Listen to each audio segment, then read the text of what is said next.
We do about, on average, 340 jobs per month. Sometimes on high season, which is June all the way to October, we do about 450. Sometimes we're close to the 500 jobs per month. Wow. He earned $6,000 in his first month of business, $18,000 in the second month, and now over $150,000 per month. I'm your host, Alex Freeman, and I'm joined by Cristobal Mondragon to delve into the world of cleaning contracts. Cristobal promised us to hold nothing back and reveal the same tools that helped him land $44,000 in cleaning contracts within 3 short months of starting his business. If you're an entrepreneur struggling to land cleaning contracts, this episode is for you. Chris, welcome to the show for the third time. Welcome. Alex, thank you for bringing me back. I'm really excited to be here again. I really enjoy speaking with you and with your audience. And so I've been actually waiting for today. So you guys told me, hey, we want you to have it back. I'm like, I'm in. So for anyone who hasn't heard the other 2 episodes that you've done with us, and if you haven't, go back and make sure you give those a listen. But if you could give us just a little overview of Queen Bee Cleaning and your background on the business and how you got started in the cleaning industry. For sure. So a little bit of story about me. I'm originally from Mexico. I moved to the States back in 2004. I held many jobs: landscaping, cook, dishwasher, and also a car salesman. And in 2015, my wife, she was working for another cleaning company at the time. And she quickly realized that it was a easy job, like something that we could definitely do it. It was a low entry, you don't have thousands of dollars to start. And she tells me one day we were having dinner, like, Chris, we should open a cleaning company ourselves. And Alex, honestly, at first my response was like, you're crazy. It's just like, I just didn't see myself doing cleaning. I guess because I'm a guy, so cleaning is not something that it was appealing to me. And number 2, we never really had a business before. So I'm like, what are you even talking about? Like, we don't even know how to run a business. So like, I don't think it's a good idea. However, that was enough for me to have that. What if we do it? Like, should we do it? I just had this, you can call that seed. She planted a seed on my mind. And, I was working at the car dealership at the time. And I'm thinking, well, what if we just give it a shot? Number 1, we don't have to spend a ton of money to start it. And if it doesn't work, I can just keep doing what I'm doing. And 9 years later, here we are doing 1.5 million a year cleaning homes. That's incredible. And can you break that down for us into kind of what that means contract-wise? Like, what does the average number of cleaning jobs in a month look like for Queen Bee today? Good question, Alex. So we mostly do residential, but we also do commercial. And between both, we do about, on average, 340 jobs per month. Sometimes on high season, which is June all the way to October, we do about 450. Sometimes we're close to the 500 jobs per month. Wow. Okay. So now let's go back to that first and second month. How many contracts did you land in that first month and then your second month? Oh, wow. I remember that's an easy answer because 1, I didn't know really what I was doing. So we were not charging enough. And when you don't charge enough, you actually get a lot of contracts because you're cheap. And so the first month we did 40 contracts. Wow. That roughly translated into $6,000 our very first month, averaging $150 per clean. So that's what we did the first month. We did about 40 contracts. And then the second month we did about 120. So we quickly scale. But one of the reasons is because I didn't really know how to charge correctly. So every call that I will get, I will just guesstimate the price and see if the people like it. They're like, yeah, well, you're hired. And I'm like, okay, another contract. And so that's one of the reasons that I was able to kind of get part of it. But I'll tell you guys how you can avoid that. And if you stick around on this episode. I definitely want to dive into the number one way in which to land some of those early contracts, because obviously way undercharging is probably not the right way to go about it. That's right. You might think that you're making money, right? Like, oh, I just landed another contract, I just landed another one. But in reality, you're not taking in consideration, like the cost of operating the business, plus paying yourself and then paying employees. So we were not really making much profit. We were making gross, but that doesn't mean you get to take that home. So yeah, it was definitely a mistake that I did at the beginning, but I quickly realized that, after the second month, I'm like, well, we did all this money, but where is it? Yeah. So if somebody has gotten their pricing in order, but they maybe are still not landing the number of contracts that they would like to be doing, what's probably the most common mistake that they might be making that is keeping them from landing those contracts? There's a couple of mistakes people make, as far as like preventing them from getting more contracts and good contracts. The first one is not pricing your services correctly. If you're undercharging, you might think that you're getting a lot of action, but in reality, once that you pay your labor, your cost of operations, your fixed cost, and then you quickly realize that you're not even paying yourself. So I guess the first thing you guys need to do is really come up with the right amount of your hourly rate. That's what I'm trying to say. What you want to do is, okay, how much a person is going to cost you per hour? So let's say $15 an hour. You need to add payroll taxes. You also need to add what is the cost of operations, chemicals, supplies, tools. Fortunately for this industry, the tools, chemicals, you can buy pretty much everything for a couple $100. And what you need to do is sum all these expenses, your labor, your payroll taxes, your supplies. And that will tell you, okay, the cost of running your company is about $20, including labor. From there, you need to add 20%, which is your profit. So you need to say, okay, I need to add $2 more to that rate, right? But I like to round things up. You want to be profitable. The thing is that if you're going to start this business, it's for the reason of being profitable, not just to get you by. So I would say, after you sum up the cost per labor, supplies, and taxes is about $20, I will charge $25. That will give you enough cushion to pay everything. And then you still have some profit for you. So I would say, take the time to really come up with the cost per hour. One simple way to come up with these numbers, Alex, is like this. All you need to do is add all expenses that you're running to a month. Software, supplies, cell phone, insurance, gasoline, and then you want to divide that by 30. That's the 30 days in the month, and that's going to give you a number. Then what you want to do is divide that number by 24. That's the 24 hours in the day. Obviously, you're not going to be working hours 24 hours per day, but you want to find out what is the hourly cost for you to run the business, just to have it open. That's going to tell you, okay, my business, it costs about $6 to $7 just to be an operation. And then you're going to add that to your employee hourly rate. That's going to tell you, okay, this is how much it's going to cost you per hour just to run the business. From there, you just need to add your percentage, your profit, and then now you're good. Now you know how much you need to charge in order to be profitable. Number two, when you're starting, this is one of the reasons why you also quickly scale, Alex. When you're starting, it's very rare that people are just going to start calling you, right? Just because you open a business doesn't mean that you're going to start getting calls right away. So instead of waiting for the phone to ring, what you can do is, be resourceful. You can just go to Google and, research property managers in Seattle, whatever city you are in. Google's going to throw you a list of results. All you need to do is create a spreadsheet, put the company name, phone number, and then you can start calling them. As simple as that. That's all I did. One of the things, I guess, skills that I learned when I was in the cars dealership, it was to really call, right? We didn't really call because the way we did it at the dealership is every time someone calls the dealer, you log their name and their number. And you have this big book with tons of phone numbers. So whenever you're not making sales, the manager of the dealers will tell me, okay, Chris, grab the phone book from the logs, and then you're going to call back all these people and then ask them if they are still in the market for a vehicle. And it worked. When you do this over and over and you follow up with people, that's the keyword, follow up. The money is on the follow up. So I understood that part. And so when I opened the business with my wife, I'm like, okay, well, I don't have reviews right now. I don't even have a website. How can I put my name out there? So while I was at the dealership, I started Googling, property managers. That is a business that you can sell your services. And the good thing about this is that you don't need to land too many property managers. If you land 2 or 3, they have multiple properties under their care. And so, you're going to get a lot of no's, but it only takes a few yeses and that will start, landing your contracts right away. One of the secrets that I can share with you guys today is, you have literally 5 seconds to convince a person to keep listening to you. And the way you do this is by calling them, you introduce yourself. And in this case, I will say, hi, my name is Chris. I'm owner from Wimby Cleaning. I find your company online and I wanted to see if you're interested in lowering your cleaning cost, right? That's a benefit that you can hear right away, lowering your cleaning cost. Who knows? I might be actually charging more than the current cleaning company, but I just wanted to give me more time so I can continue the conversation. So all you need to do is say, hey, I was wondering if you're interested in lowering your cleaning cost. 9 out of 10 times, people will say, yeah. Tell me how you're going to lower the cleaning cost. That will take it to the next step.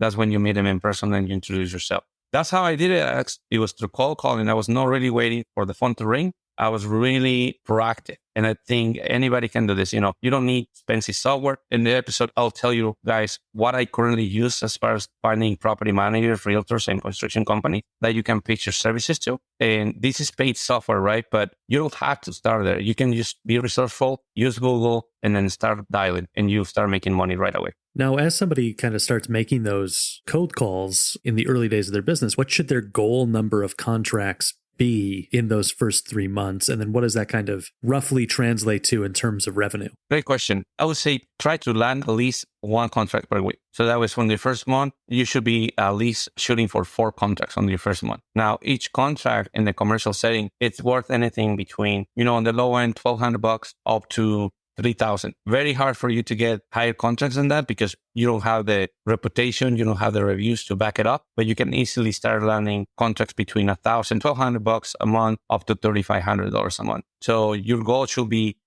have 7 days to make phone calls. And in that 7 days, I need to land at least one contract, at least worth $1,200. If you want to learn more about how Chris started Queen Bee Cleaning, make sure you listen to episode 6 of our podcast and find out how he built a 7-figure cleaning business from scratch. Now, Chris, once you kind of have somebody on the phone and you've gotten them to yes, what information do you need to collect from them before you sign a contract, and why is that important to know? Oh, that's a great question. So the first thing I want to collect is their contact information. Whoever's the manager, the facilities manager, that's the person that you want to talk to. Facilities manager, you want to also do a little bit of research on that company, right? You don't really want to do business with companies that are starting because sometimes they're also struggling with cash flow and maybe you then chasing your money down the road. So you don't want to do that.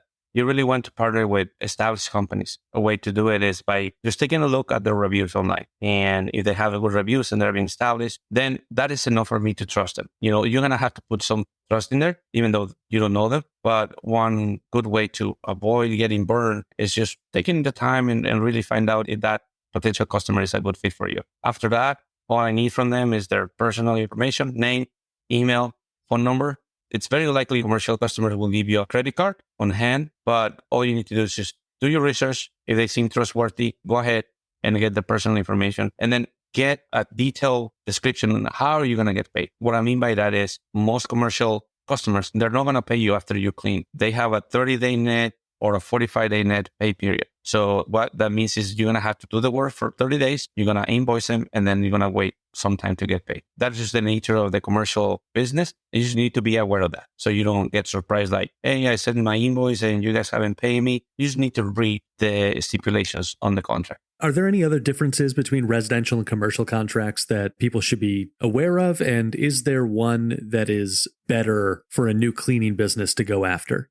Fantastic question. Yes. I would say when you're starting, I would recommend to do residential cleaning. The cash flow is quicker. The way it works, very standard, is when you do a residential job, you clean today. After the cleaning job, you get paid. So the cash flow is very quick. Commercial setting, it's very rare that a commercial customer is going to pay you on the day of the cleaning. They have a accounts receivable and accounts payable system that they just go by. And that usually is 30 days, 45 days. Some even do 60-day net. So when you're starting, you might want to be careful on there because, you're going to be doing the work and you're not going to get paid right away. So you have to be patient and then wait for that money to come in. Once that you start, like from the second month, third month, and you start getting more contracts, that kind of goes away, right? But at the beginning is definitely the main difference, right? You're going to have to wait to get paid versus residential. You get paid after the service. Now, can you talk us through the best places to go find those commercial cleaning contracts and how that might differ from finding residential jobs? Yeah, one easy way to learn these commercial contracts is just by going to Google. Let's say you want to do car dealerships. Let's just throw that idea. So you're going to go, hey, car dealerships near me. It's going to throw you a list. All the car dealerships, they need cleaning, right? You can do churches. You can do daycares. You can do movie theaters or gyms, right? All you need to do is just go to Google and take the time, do some research, whatever type of customer you want to go after, you search them in your area. And once that you have your spreadsheet of potential customers, then you're going to call them and then you're going to pitch the services. That's the easiest way to do it. Now, if you have a little bit of budget, then there's software out there that really can help you get fresh information, updated one, real phone numbers, real email addresses from the people who actually makes the decision. The software that I currently use, Alex, is called Seamless AI. It's $279 per month. So if you had the budget to do that, that's certainly a better way to do it than Google, because in Google, you still have to do the search and then copy and paste those numbers into a spreadsheet. What Seamless does, actually, they scrape data from multiple channels, LinkedIn, Google, Yelp, Facebook, you name it. And then on top of that, they consolidate that data.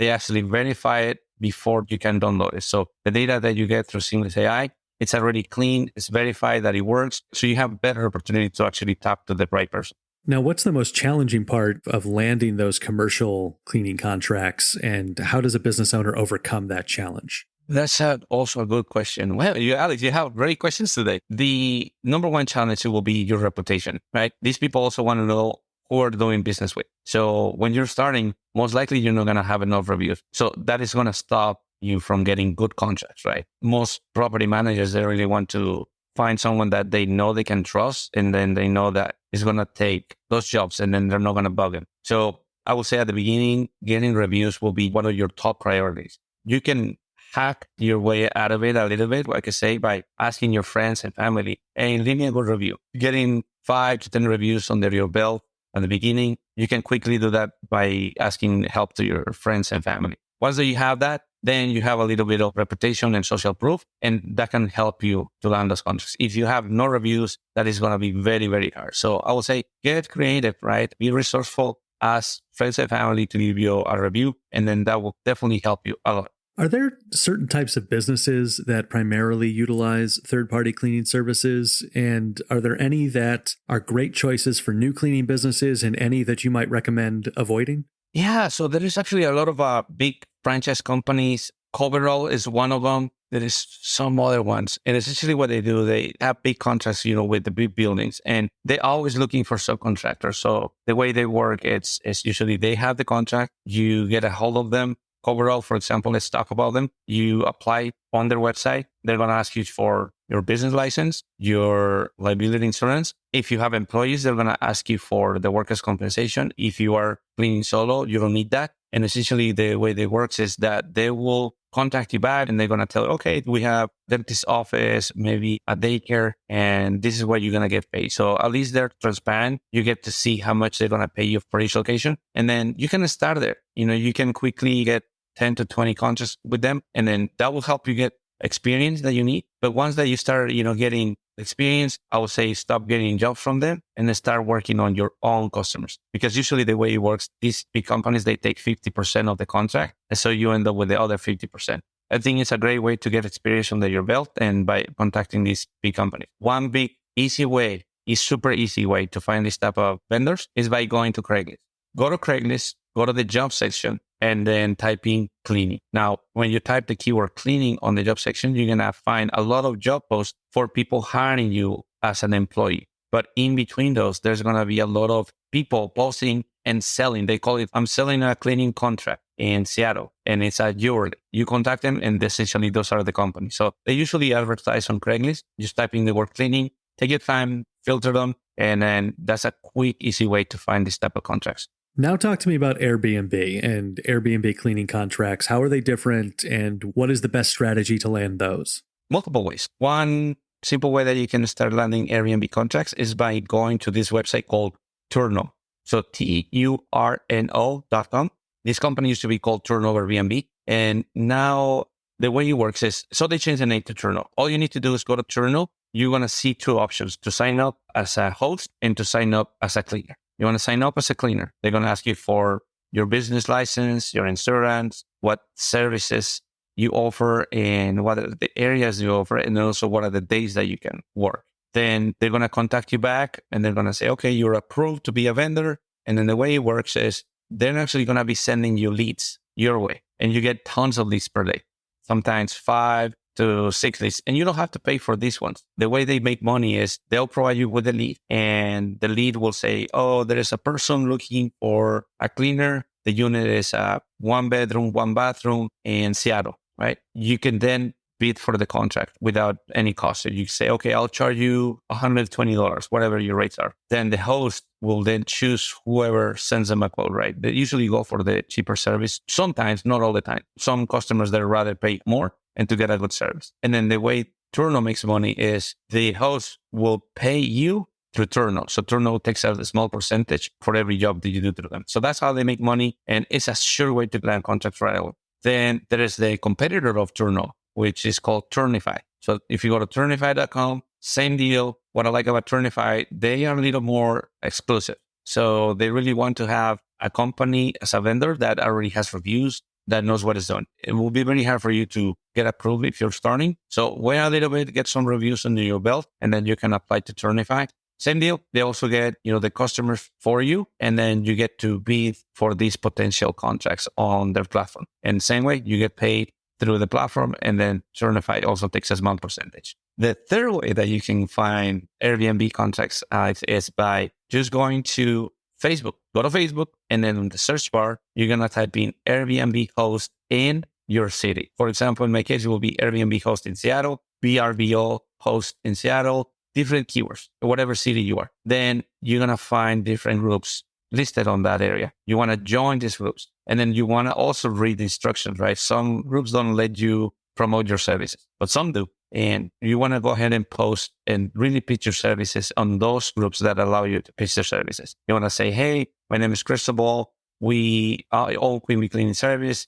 We service the cities from Seattle, Everett, Bellevue, whatever cities you cover. And then you say, we are experienced in Airbnb cleaning. We understand the demands of the travel industry. So we offer a white glove service. We check for damages. We take pictures of before and after. We send you videos. We'll basically be your go-to person when it comes to managing your property. A lot of people will actually contact you right away.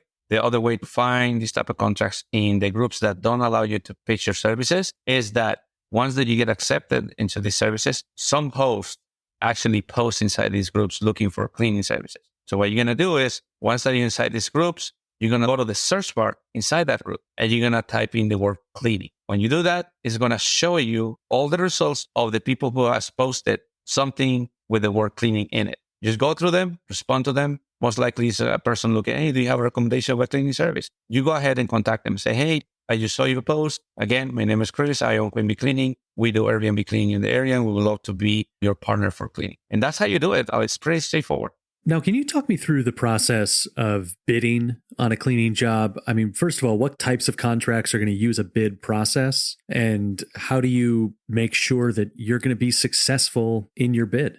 All right. So let's talk about the commercial contracts. This is a great example. So what you want to do in order to provide a good bid for a cleaning building is you have to go in person, right? And you want to get a laser, a measurement laser. You just buy online on Amazon and type in measurement laser. And all you need to do is go to that location that you're about to bid, and you're going to use the laser to measure the square footage of the areas that need to be cleaned. You're going to have a notepad, and you're going to write, okay, this first space is going to be 10 feet by 12. Okay, you add that, right? You write that down. And then how many stairs, how many office cubicles. And you want to measure everything, because the goal here is to come up with a total amount of square footage that needs to be cleaned. Okay, now that you have the total of square footage that needs to be cleaned, let's say it's 10,000 square feet, right? It's a big area, 10,000 square feet. All you need to do is now calculate how many hours it's going to take you to clean. The way you do it is by dividing the total amount of square footage by the production rate. So there's the production rate for the commercial cleaning. It's about 3,500 square feet to 2,500 square feet per hour. So that's what an average person should be clean in 1 hour. But you want to be conservative and actually, not rush the job. So what I like to recommend is you want to divide the total amount of square footage by the 2,500 production rate. So if we do that math, we're going to divide 10,000 by the 2,500. So that tells you that it's going to be 4 hours labor. Okay. What you want to do is actually increase that a little bit. You don't want to be exact, right? So in my case, I will round that up. So I will say it's going to cost me 5 hours labor. That's what one person going to take to clean the entire space. Great. Now you have the amount of hours that one person needs to clean. Okay. And you're going to multiply that by the amount of your hourly rate that we spoke earlier.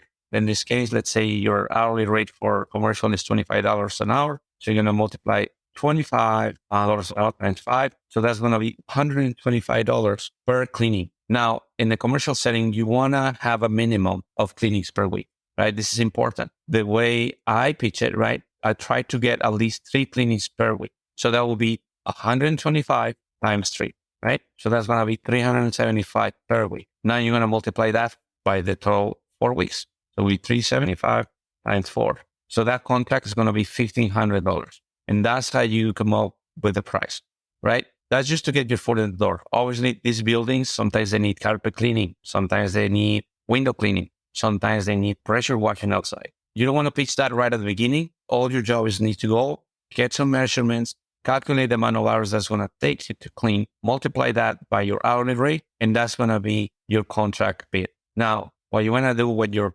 writing the bid, you say, hey, so your quote for cleaning this building 3 times per week is going to be $1,500 per month. Now, we also noticed that you have an area of carpet cleaning that it look a little bit dirty. We can also clean that once a month for like $400. I also noticed that you have some windows in the front that also need cleaning. We can do that once a month or maybe twice a month for like another $200. So that's a great way to upsell your services and then quickly increase that value of the contract.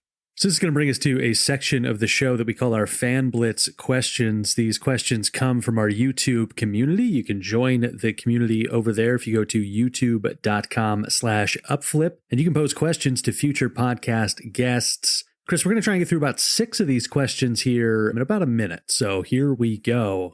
Are you ready?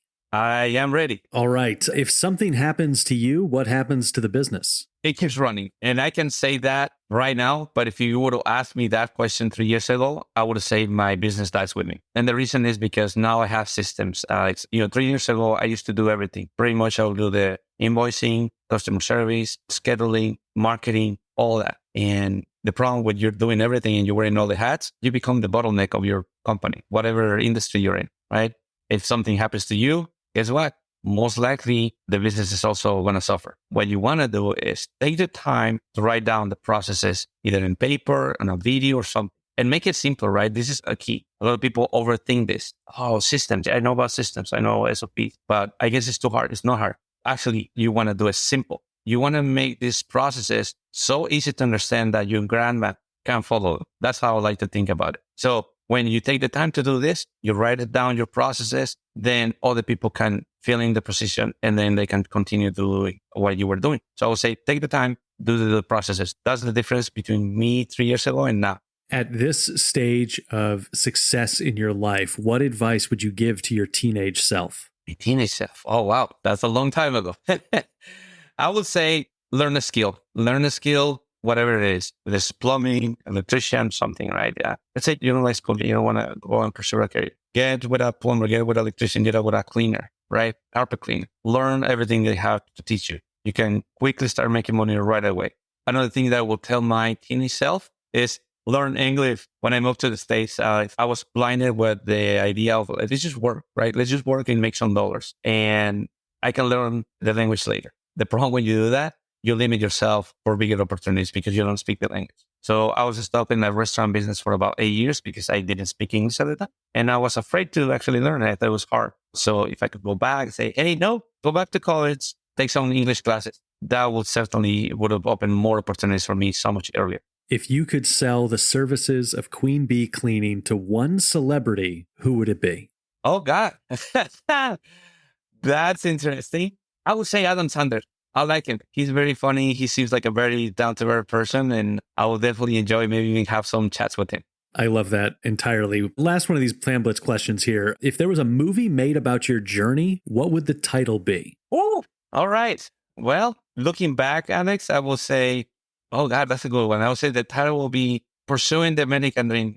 That will be the title of it. That's going to do it for our Fan Blitz questions. If you're enjoying this episode, make sure you let us know what you think by reviewing it on Apple, Spotify, or wherever you listen to the show. Chris, a few more questions from me here. Is it ever smart to do free work in order to land a contract? I would say of the residential, yeah, I will probably think it's a good idea just because you want to have a review, right? Like I mentioned earlier, you can ask friends or family, but if you don't have anyone that can leave you a review, there's people that I know that they can say, hey, I will clean your home for free in exchange of an honest review. You can definitely do that. Get some reviews under your belt because reviews really will make or break your business. If you don't have enough reviews, you will suffer, with the leads. Nobody will really want to call you. I would say don't do it on the commercial because you're going to just work for free and most likely not get anything in return. So I would say yes, if it's residential, and maybe yes, if it's Airbnb,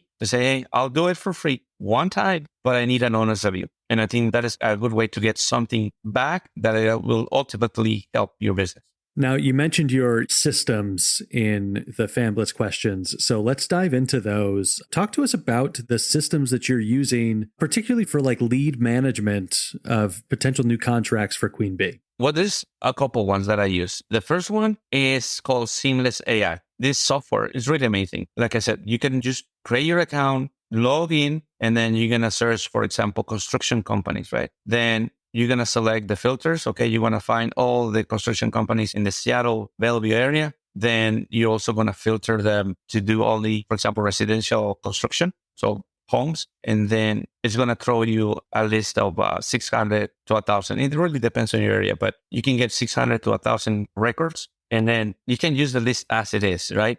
And you can start cold calling, cold emailing. But luckily for us, there's tons of software. But the one I use that I highly recommend because it's very affordable is called CleanCore, cleancore.io. This software, what you do is you're going to download the customer list or lead list from Seamless AI. This list is going to be clean, right? And then you're going to upload that lead list into CleanCore. Once you say CleanCore, you can use this software to send text messages in mass, emails, voicemail drops. You can also create a sequence. So for example, you can now go to ChatGPT. I'm sure you've heard about this software. Go to ChatGPT and say, hey, create me a 5 email sequence pitching my cleaning services to construction companies in the Seattle area. Get those 5 emails drafted by ChatGPT. Then you're going to load those emails into CleanCore. And then you're going to tell CleanCore, okay, I want to send 1 email per day to all these lead lists. What's going to happen, right? The system, CleanCore, is going to be doing all the heavy lifting for you. You don't have to be doing the cold calling anymore. You load this lead list into it,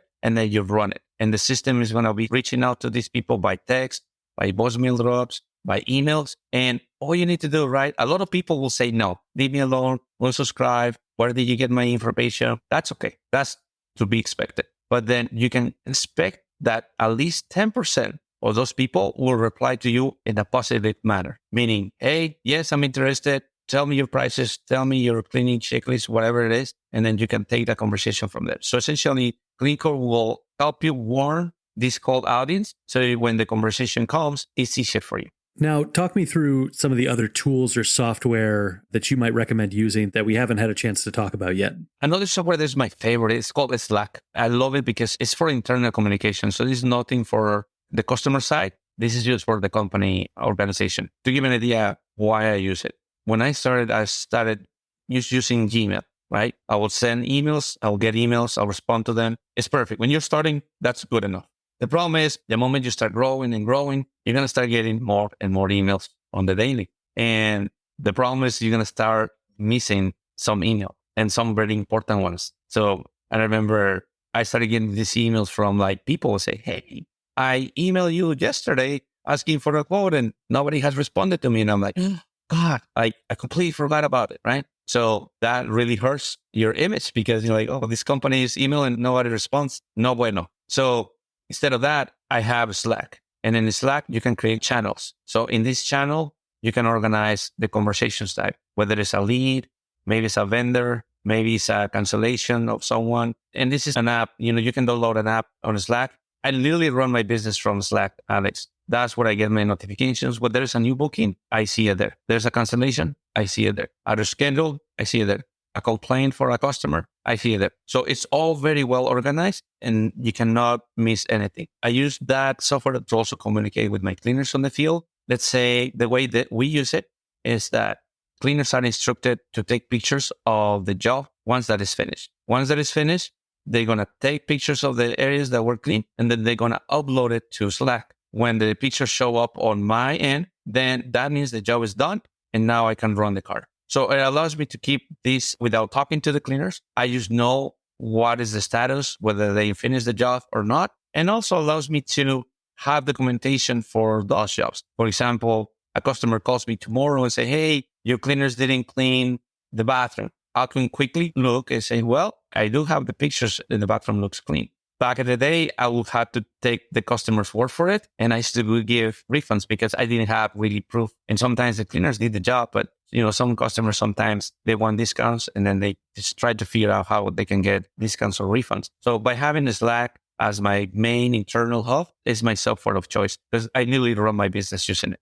Now, we've also talked a lot about various methods to cold call and research potential new clients to go bring your services to and try and get. But what about marketing or advertising strategies to have customers that are coming to you? What strategies do you recommend and which ones do you say avoid like the plague? That's an easy one, Alex. Okay. I want everyone to listen to this. I want you to stop using Home Advisor, Angie's Leads, Thumbtack, because all these lead generation platforms, all they do is they generate their leads using Google Ads. When they generate the lead, they will resell that lead to 5 people in your area, 5 competitors.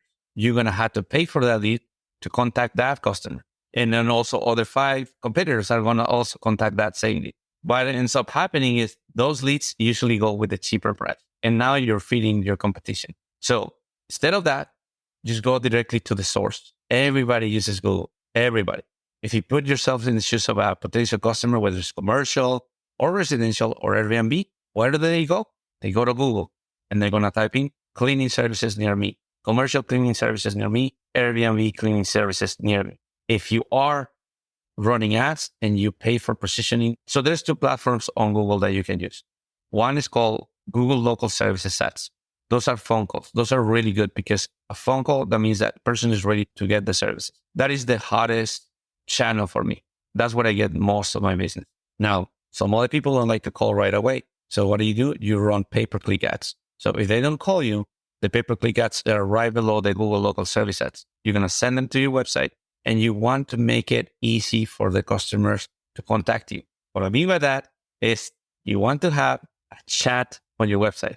Telling you guys, when I start my chat, a lot of people like to chat nowadays, by text. So you want to have a chat on your website. So that way people can just quickly send you a message. Second thing you want to have is a quote form. Third one, you want to have a booking form. I say quote form because I used to have only the booking form. And I will say, well, people can see there my prices. They can select how many bedrooms, bathrooms, square footage. They get to see the price. And if they like it, they can book, right? But here's the thing. There's a lot of folks out there that still don't trust the websites online. So they don't want to enter the credit card right away. So you want to make it easier for them as well. So you're going to have your booking form. But there's people that are perfectly okay with booking online, but you also want to have a quote form. People will just submit a quote and then you will call them and then you can close them on a conversation. And also you want to have the phone number displayed at the top. Top right is usually the best placement for the phone number because when people visit your site, that's the first place that your eyes go to, top right. So get a chat, get a booking form, a quote form, and the phone number right displayed. And that will be the best way to get customers. Forget about the other share leads. You don't want to be wasting your money there. You want to go directly to the source, and Google is where it's at. Now, let's say a customer books that first cleaning. How do you then convert them into recurring business? In a perfect world, I would say everybody should have recurring cleaning, right? I truly believe by having a clean home, you have a clean area, you feel great, you have a clean space, and it's a healthy place for you, your family, and your pets. Now, the truth of the matter is that not everybody, when they call you, they don't want a recurring service right away. I would say 80% of the phone calls that we get is people looking for a one-time cleaning. Usually the way it works is like this. They call you and say, I need cleaning. My home is 3-bedroom, 2-bathroom, 1,500 square feet. I have 2 pets, and I only want one-time cleaning. Most of the time it goes like that. What we like to do is try to convince them, right? Present them what I like to call is an irresistible offer. So what do I do? When someone calls me, tells me, hey, I'm looking for a one-time cleaning for my home. This is the size. I'll say, great. I'm going to get you the quote for a one-time cleaning. But before I do that, I'm going to tell you about an irresistible offer that we're currently running right now. And this offer is only available for today, right? You want to create some urgency. The way it works is if you sign up for bi-weekly service, I'm going to throw in a free deep cleaning. I'm going to clean your oven for free. I'm going to clean the inside of the fridge for free. And I also will clean the interiors windows for free. Now, all these services are valued over $400. We're going to do it completely at no cost to you as long as you sign up for bi-weekly service. And that offer is only available today. And you set up, you thoroughly spin them like, wow, I'm getting a lot of value, right? I'm going to get a deep cleaning. I'm going to get all my house clean, and all I need to do is do bi-weekly service, right? That's what I like to do on the phone call. Now, obviously, not everybody bites it. Some people do, but most of people know. I still have another opportunity. And that opportunity is when we provide the service. A lot of people get really surprised when they hire you for one time. The cleaners are instructed to pay attention to that one-time customer. Really over-deliver. Perhaps they didn't ask for a oven. If we get there and the oven is dirty, we'll clean it for free. It's throwing something extra so they see more value on the service. Once that we clean their place, the girls are going to send me the pictures. Now we know the house got clean. Then we call the customer right there and then, because most likely they will be very happy with the results. They're excited to see their house in pristine condition. And that's when we pitch it. Okay, I know you also wanted to book only one time, but I wanted to quickly get your feedback. What are your thoughts on our services? Oh, it was great. It was awesome. Fantastic. Well, let me tell you, would you like to sign up for monthly service? It's not going to be the same price as bi-weekly, but we can still give you a discount. I'll give you 10% on the price and let's get your home in this shape every month. What would you say to that? Now, usually 5 out of 10 people that were only one-time cleaning, they turn into a recurring. We're running a little short on time here, but you obviously have more than demonstrated in this episode and past episodes your deep, deep knowledge of this industry. And people can access that knowledge in a course that you're teaching via UpFlip. Can you tell us more about the course? Absolutely. Yes, Alex. So I partnered up with UpFlip last year into creating the best cleaning course out there. In this course, I really teach you how you can scale from 0 to a 6-figure run rate in under 90 days.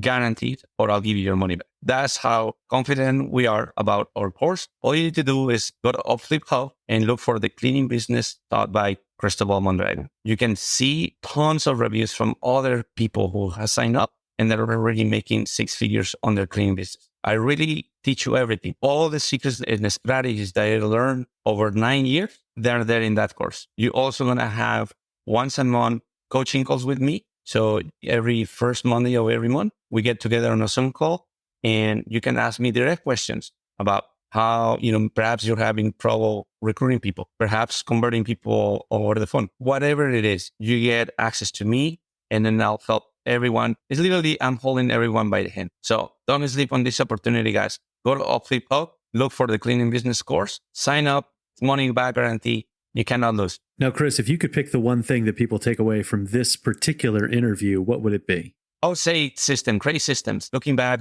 honestly, it's not a good idea to wear all the hats. Well, it's good, that try to do everything yourself. You want to take the time and systematize everything. The sooner you start doing this, the better. Essentially, you want to buy back your time. By putting systems in place, you can hire other people, giving the opportunity to also make money. And then that way you can stop doing all the day-to-day things and you can start focusing on more revenue making activities, which is going out, talking to construction companies, property managers, real estate agents. This is where you can make much more impact than being stuck in the office answering the phone. I would say systems. If anything, systems, work on your systems. The sooner, the better. What's your favorite business book and why? Oh, God, that's a easy one. I just finished it reading. It's called Buy Back Your Time by Dan Martell. Brand new book. I think it came out like 2 months ago. And what I like about this book is it kind of condenses multiple books. I read the 12-week year, which is a fantastic book. It allows you to make goals and then achieve them in 12 weeks. There is also From Good to Great by Dan Collins. Well, Dan Martell, you can tell that he read all these books and then he put it into a more simple way to learn and follow through. So Buy Back Your Time. That is the favorite book from all the books that I read. Definitely check it out. You will not be disappointed with that book. That is going to do it for this episode of the UpFlip podcast. Listeners, remember, you can find more advice on how to start a business the right way on the UpFlip Hub, including that cleaning business course taught by Chris that we just talked about. Or you can watch our past interviews with him to get an inside look at how he started and runs his business. Chris Mondragon of Queen Bee Cleaning, thank you so much for joining us. Thank you so much for bringing me back. I really enjoyed talking with you guys. And I really love the questions that you asked. It's really very good questions that I think are going to help a lot of people if they actually take notes and actually take action. That's another tip I want to give you guys. Everything that you learn, try not just to keep it in your mind. Learn it and apply it. That's when you see the difference. That's when the magic happens. I love having you on the show, Chris. It's always a great conversation.